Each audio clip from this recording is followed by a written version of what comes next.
morning, Ardra Miss ആണ്. Political സയൻസിലെ വളരെ important ആയിട്ടുള്ള ചാപ്റ്റർ ആണ് നമ്മൾ കോൺസ്റ്റിറ്റ്യൂഷണൽ ഡിസൈൻ എന്ന് എല്ലാവർക്കും അറിയില്ലേ. അതിലെ തന്നെ ഇമ്പോർട്ടൻ്റ് ആയിട്ടുള്ള കുറച്ച് MCQs ആണ് നമ്മൾ ഡിസ്കസ് ചെയ്യാൻ പോകുന്നത്. അപ്പോൾ ഓരോ ക്വസ്റ്റ്യൻ ആയിട്ട് നമുക്ക് ഡിസ്കസ് ചെയ്ത് തുടങ്ങാം. ഫസ്റ്റ് ക്വസ്റ്റ്യൻ നോക്കിയോ, which of the following countries does not have a written constitution? അതായത് നമുക്ക് 4 ഓപ്ഷൻ തന്നിട്ടുണ്ടല്ലേ, ആൻഡ് അതിൽ ഏത് കൺട്രിക്കാണ് സ്വന്തമായിട്ടൊരു റിട്ടൺ കോൺസ്റ്റിറ്റ്യൂഷൻ ഇല്ലാത്തതെന്നാണ് ചോദിക്കുന്നത്. ഓക്കെ, നോട്ട് ചെയ്യുക, ഡസ് നോട്ട് എന്നാണ് ചോദിച്ചിരിക്കുന്നത്. ഓക്കെ, ഇത് കൺട്രിക്കാണ് ഇല്ലാത്തതെന്ന്. ഓക്കെ, കൺഫ്യൂസ്ഡ് ആവരുത്. ആൻഡ് ഓപ്ഷൻസ് നോക്കിയോ, ഇന്ത്യക്കാണോ? ഇല്ല, ഇന്ത്യക്ക് നമുക്കറിയാം നമുക്കൊരു റിട്ടൺ കോൺസ്റ്റിറ്റ്യൂഷൻ ഉണ്ട്. ആൻഡ് US ആണോ, യുണൈറ്റഡ് സ്റ്റേറ്റ്സ് ആണോ? അല്ല, അവർക്കും ഉണ്ടല്ലേ. UK എന്ന് പറയുന്നുണ്ട്, ഫ്രാൻസ് എന്ന് പറയുന്നുണ്ട്. നമുക്കറിയാം ഏതാണ് ഇതിന്റെ കറക്റ്റ് ആൻസർ എന്ന് പറയുന്നത്. യെസ്, ഓപ്ഷൻ സി ആണല്ലേ, UK ആണല്ലേ, യുണൈറ്റഡ് കിങ്ഡം ആണ്. എന്തുകൊണ്ടാണ്? ബാക്കി എല്ലാ കൺട്രിക്കും, ഇന്ത്യ ആണെങ്കിലും US ആണെങ്കിലും ഫ്രാൻസ് ആണെങ്കിലും എല്ലാ കൺട്രിക്കും എന്തുണ്ട്? റിട്ടൺ കോൺസ്റ്റിറ്റ്യൂഷൻ ഉണ്ട്. പക്ഷേ ആർക്കില്ല? UKക്ക് ഒരു റിട്ടൺ കോൺസ്റ്റിറ്റ്യൂഷൻ ഇല്ല. Ready?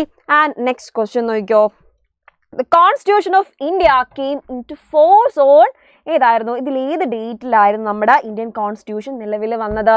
Option A. Option A ആണോ? അല്ല, ഓപ്ഷൻ എ അല്ല അല്ലേ, നമുക്കറിയാം. ദെൻ ഓപ്ഷൻ സി അല്ല, ഓപ്ഷൻ ഡി അല്ല. പക്ഷെ എന്താണ്? യെസ്, എന്താണ്? ഓപ്ഷൻ ബി ആണ്. യെസ്, 26 ജാനുവരി 1950 എന്ത് വന്നത്? നമ്മളെ കോൺസ്റ്റിറ്റ്യൂഷൻ നിലവിൽ വന്നതല്ലേ. നമുക്ക് എല്ലാവർക്കും അറിയുന്നത്, നമ്മളെല്ലാവരും ഓർത്തിരിക്കേണ്ട ഇമ്പോർട്ടൻ്റ് ആയിട്ടുള്ള ഒരു ഡേറ്റ് ആണല്ലേ. യെസ്, അപ്പോൾ അടുത്ത ക്വസ്റ്റ്യൻ നോക്കിയോ, who was the chairman of the drafting committee of the constitution of India? അതായത് നമ്മൾ കോൺസ്റ്റിറ്റ്യൂഷൻ ഉണ്ടാക്കുന്ന സമയത്ത് ഒരു ഡ്രാഫ്റ്റിംഗ് കമ്മിറ്റി ഫോം ചെയ്തിട്ടുണ്ടായി, and അതിൽ കുറേ മെമ്പേഴ്സ് ഒക്കെ ഉണ്ടായിരുന്നു പറഞ്ഞിട്ടുണ്ടായല്ലേ. ആൻഡ് അതിലെ ചെയർമാൻ ആരായിരുന്നാണ് ചോദിച്ചിരിക്കുന്നത്. ഓക്കെ, ഈ ഡ്രാഫ്റ്റിംഗ് കമ്മിറ്റിയുടെ ചെയർമാൻ ആരായിരുന്നാണ്? യെസ്, ആരാണെന്നാണ് ചോദിച്ചിരിക്കുന്നത്. ആൻഡ് ഓപ്ഷൻ എയിൽ പറയുന്നത് യെസ് മഹാത്മാഗാന്ധിയാണെന്ന് പറയുന്നത് നമുക്കറിയാം, അല്ലായിരുന്നു അല്ലേ. യെസ്, ഓപ്ഷൻ സിയിൽ നെഹ്റു എന്ന് പറയുന്നുണ്ട്. ദെൻ പട്ടേലിന്റെ പേരൊക്കെ കാണാം, പക്ഷെ നമുക്കറിയാം ആരായിരുന്നു? അംബേദ്കർ ആയിരുന്നല്ലേ. യെസ്, നമ്മളെ ഡ്രാഫ്റ്റിംഗ് കമ്മിറ്റിയുടെ ചെയർമാൻ എന്ന് പറയുന്ന ആരായിരുന്നു? Yes, option BR Ambedkar. Okay, confused ആവരുത്. അവിടെ പട്ടേൽ എന്നോ നെഹ്റു എന്നൊന്നും നിങ്ങൾ എന്ത് ചെയ്യാൻ പോകണ്ട, ആലോചിക്കാൻ പോകണ്ട. ചെയർമാൻ ഓഫ് ഡ്രാഫ്റ്റിംഗ് കമ്മിറ്റി എന്ന് കണ്ടു കഴിഞ്ഞാൽ അപ്പം തന്നെ നിങ്ങളുടെ മൈൻഡിൽ വരേണ്ടത് ആരുടെ പേരാണ്? അംബേദ്കറുടെ പേരാണ്. Okay, ready. അടുത്ത ക്വസ്റ്റ്യൻ നോക്കിയോ, which of the following is not a feature of the Indian constitution? ഇതിൽ ഒരുപാട് എന്തൊക്കെയോ അല്ലെ, ഒരു കോൺസ്റ്റിറ്റ്യൂഷൻ്റെ പലതരത്തിലുള്ള ഫീച്ചേഴ്സും കാര്യങ്ങളൊക്കെ കൊടുത്തിട്ടുണ്ട് അല്ലെ. 4 ഫീച്ചേഴ്സ് കൊടുത്തിട്ടുണ്ട്. ആൻഡ് ഇതിൽ ഒരു ഓപ്ഷൻ എന്ന് പറയുന്നത് ഇന്ത്യയുടെ കോൺസ്റ്റിറ്റ്യൂഷൻ്റെ ഫീച്ചർ അല്ല എന്നാണ് പറയുന്നത്. അത് ഏതാണെന്ന് എന്ത് ചെയ്യുക, കണ്ടുപിടിക്കണം അല്ലേ. അപ്പം നമുക്ക് ഓരോ ഓപ്ഷനായിട്ട് വായിച്ചു നോക്കാം. ഫണ്ടമെന്റൽ റൈറ്റ്സ് ആണോ? നമുക്കറിയാം നമുക്ക് ഫണ്ടമെന്റൽ റൈറ്റ്സ് ഉണ്ടല്ലേ, നമ്മളൊക്കെ ഇന്ത്യൻ സിറ്റിസൺ ആണ്, ആൻഡ് നമുക്കൊക്കെ എന്തുണ്ട്? ഫണ്ടമെന്റൽ റൈറ്റ്സ് ഉണ്ടല്ലേ. അപ്പോൾ ഒരിക്കലും ഓപ്ഷൻ എ ആയിരിക്കില്ല, കാരണം ഇന്ത്യൻ കോൺസ്റ്റിറ്റ്യൂഷൻ്റെ ഒരു ഫീച്ചറാണ് ഫണ്ടമെന്റൽ റൈറ്റ്സ് എന്ന് പറയുന്നത്. ആൻഡ് ഡയറക്റ്റീവ് പ്രിൻസിപ്പിൾസ് ആണോ? നമുക്കറിയാം directive principles of state policy എന്നാണ് ഇതിൻ്റെ ഫുൾ ഫോം. DPSP എന്ന് നമ്മൾ പറയും. ഓക്കെ, ഇതും നമ്മുടെ ഇന്ത്യൻ കോൺസ്റ്റിറ്റ്യൂഷൻ്റെ ഒരു ഫീച്ചറാണ്. ഓക്കെ, ഇതും നമ്മുടെ ഇന്ത്യൻ കോൺസ്റ്റിറ്റ്യൂഷനിലുണ്ട്. ആൻഡ് പ്രിയാമ്പിൾ നമ്മൾ ആദ്യം തന്നെ പഠിച്ചാണ് എന്ത്? പ്രിയാമ്പിൾ. അപ്പോൾ പ്രിയാമ്പിളും നമ്മുടെ ഇന്ത്യൻ കോൺസ്റ്റിറ്റ്യൂഷൻ ഉണ്ട്.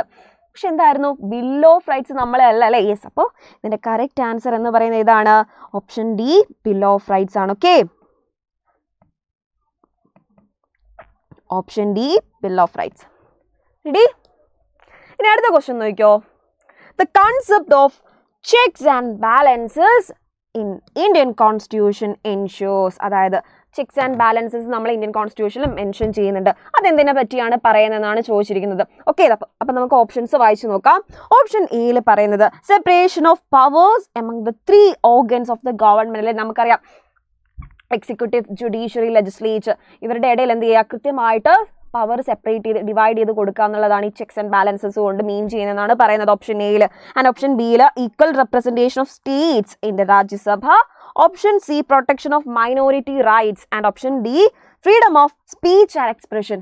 ഇതിൽ ഏതാ കറക്റ്റ് ആൻസർ? ഓപ്ഷൻ എ ആണല്ലേ. എന്താണ്? Separation of power among the 3 organs of the government അല്ലേ. അപ്പോൾ അടുത്തൊരു ക്വസ്റ്റ്യൻ നോക്കിയോ. Yes, the very first words of the preamble of Indian constitution are. ഏതാണ്? ഇന്ത്യൻ കോൺസ്റ്റിറ്റ്യൂഷൻ നമ്മൾ പ്രിയാമ്പിൾ തുടങ്ങുന്നത് ഈ വേർഡ്സ് വെച്ചിട്ടാണ്. അപ്പോൾ ഏതാന്ന് നോക്കിയാൽ നമുക്ക് ഓപ്ഷൻസ് കണ്ടാൽ തന്നെ മനസ്സിലാവും അല്ലേ. ഓപ്ഷൻ എയിൽ പറയുന്നത് വി ദ പീപ്പിൾ എന്നാണ്. ദെൻ ഓപ്ഷൻ ബിയിൽ പറയുന്നുണ്ട് സോവറിൻ, സോഷ്യലിസ്റ്റ്, സെക്യുലർ എന്നാണ് ആ വേർഡ്സ് എന്ന് പറയുന്നുണ്ട്. ആൻഡ് ഓപ്ഷൻ സി എന്ന് പറയുന്നത് ജസ്റ്റിസ്, ലിബർട്ടി ആൻഡ് ഇക്വാലിറ്റി ആണെന്ന് പറയുന്നുണ്ട്. ആൻഡ് ഓപ്ഷൻ ഡിയിൽ ഇന്ത്യ ദാറ്റ് ഈസ് ഭാരത് അല്ലേ. India that is Bharat. Okay, yes. അപ്പോൾ ഇതിന്റെ കറക്റ്റ് ആൻസർ ഏതാണ്? പ്രിയാമ്പിൾ എങ്ങനെയാണ് സ്റ്റാർട്ട് ചെയ്യുന്നത്? ഇതിൽ ഏത് ഓപ്ഷൻ വെച്ചിട്ടാണ്? യെസ്, ഇതിൽ ഏത് വേർഡ്സ് വെച്ചിട്ടാണ് നമ്മൾ പ്രിയാമ്പിൾ സ്റ്റാർട്ട് ചെയ്യുന്നത്? We the people of India having solemnly ഇതൊക്കെ പറഞ്ഞാലേ തുടങ്ങുന്നത്. അപ്പോൾ ഓപ്ഷൻ എ അല്ലേ കറക്റ്റ് ആൻസർ എന്ന് പറയുന്നത്? യെസ്, ഓപ്ഷൻ എ അല്ലേ. എന്താണ്? വി ദ പീപ്പിൾ ആണ് എന്ത് ഇതിന്റെ കറക്റ്റ് ആൻസർ എന്ന് പറയുന്നത്. റെഡി? And അടുത്തൊരു ക്വസ്റ്റ്യൻ നോക്കിയോ. വിച്ച് അമെൻമെന്റ് to the Indian constitution lowered the voting age from 21 to 18 years? Okay, ഏതോ ഒരു അമെൻമെന്റിലൂടെയാണ്, നമുക്കറിയാം അമെൻമെന്റ് എന്ന് പറഞ്ഞു കഴിഞ്ഞാൽ കോൺസ്റ്റിറ്റ്യൂഷനിൽ ചേഞ്ചസ് വരുന്ന ഒരു പ്രൊസീജിയറിനെയാണ് നമ്മൾ അമെൻമെന്റ് എന്ന് വിളിക്കുന്നത്.